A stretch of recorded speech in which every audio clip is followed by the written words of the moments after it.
Nabi Ibrahim alaihissalam sangat mendambakan keturunan yang saleh, yang akan beribadah kepada Allah Ta'ala, serta membantu perjuangannya dalam menegakkan agama. Keinginan ini tidak luput dari perhatian istrinya, Sarah, yang menyadari bahwa dirinya mandul. Dengan penuh ketulusan, Sarah memberikan budaknya yang bernama Hajar kepada Nabi Ibrahim, agar ia dapat memiliki keturunan darinya. Waktu berlalu, dan Hajar pun mengandung serta melahirkan seorang putra yang kelak akan menjadi seorang nabi, yaitu Ismail.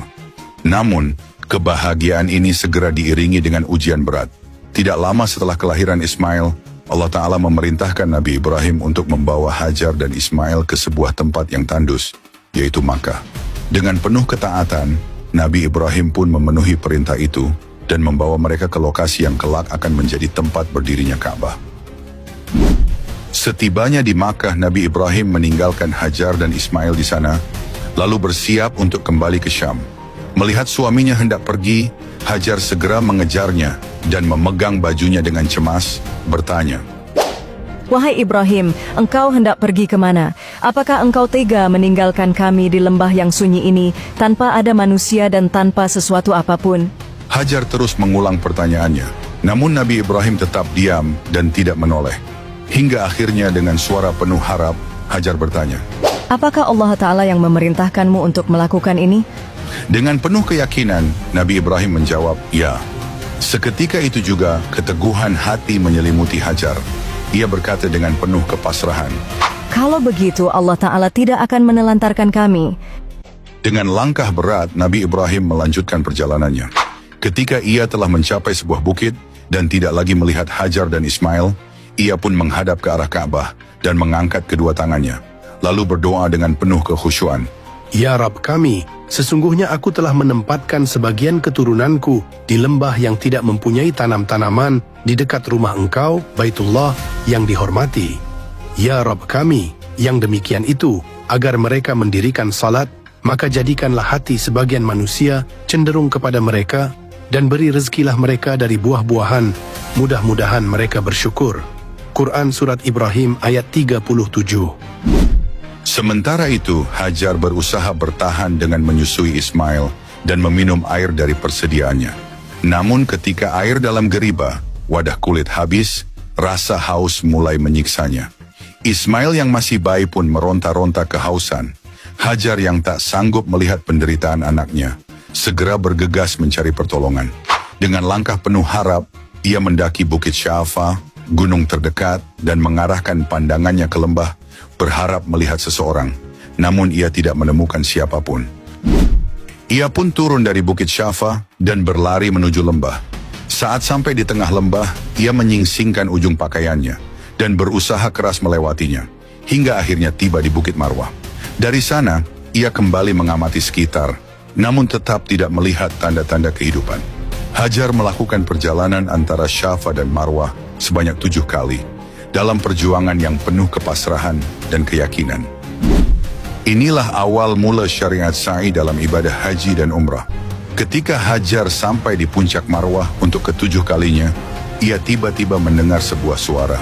Dengan penuh harap, ia berkata dalam hatinya, "Diamlah," mencoba untuk mendengarkan lebih jelas. Suara itu terdengar lagi. Hajar pun berkata, "Engkau telah memperdengarkan suaramu. Jika engkau bermaksud memberikan bantuan, tunjukkanlah dirimu." Ternyata suara itu berasal dari malaikat yang berada di dekat sumber air Zam-Zam. Dengan tumitnya atau sayapnya, malaikat Jibril mengais tanah hingga air memancar dari dalamnya. Dengan penuh rasa syukur, Hajar segera meminum air tersebut dan kembali menyusui Ismail. Malaikat kemudian berkata kepadanya, "Janganlah engkau takut akan ditelantarkan, karena di tempat ini akan dibangun rumah Allah oleh anak ini dan ayahnya. Sesungguhnya Allah tidak akan menyia-nyiakan hambanya." Hidup terus berjalan. Waktu pun berlalu hingga suatu hari, serombongan orang dari suku Jurhum yang tengah melakukan perjalanan melewati jalur Bukit Kada'a, melihat seekor burung berputar-putar di udara. Mereka berkata, "Burung ini pasti berputar di sekitar sumber air, padahal kita mengetahui bahwa di lembah ini tidak ada air." Dengan penasaran, mereka mengutus beberapa orang untuk menyelidikinya. Betapa terkejutnya mereka ketika mendapati adanya sumber air. Mereka segera kembali dan memberitahu rombongan mereka. Tak lama mereka pun menemui Hajar dan berkata, Bolehkah kami singgah dan tinggal bersamamu di tempat ini? Hajar dengan bijaksana menjawab. Kalian boleh tinggal tetapi air ini bukan untuk dimiliki. Mereka pun menyetujuinya. Kehadiran suku Jurhum membawa kebahagiaan bagi Hajar, karena kini ia tidak lagi sendiri. Mereka kemudian mengirim utusan untuk memanggil keluarga mereka agar turut tinggal di sana. Seiring waktu, Nabi Ismail tumbuh dalam lingkungan suku Jurhum, belajar bahasa Arab dari mereka, serta menerima pendidikan dan akhlak mulia dari ibunya. Saat ia beranjak dewasa, ia mulai membantu ayahnya, Nabi Ibrahim alaihissalam, dalam berbagai tugas dan perintah Allah. Demikianlah kisah asal mula air Zam-Zam yang lebih dari sekadar sumber air yang mengalir di tengah padang pasir. Kisah ini mengajarkan kita tentang keteguhan hati, kepasrahan yang penuh keimanan, dan keyakinan kepada Allah yang tak pernah berpaling.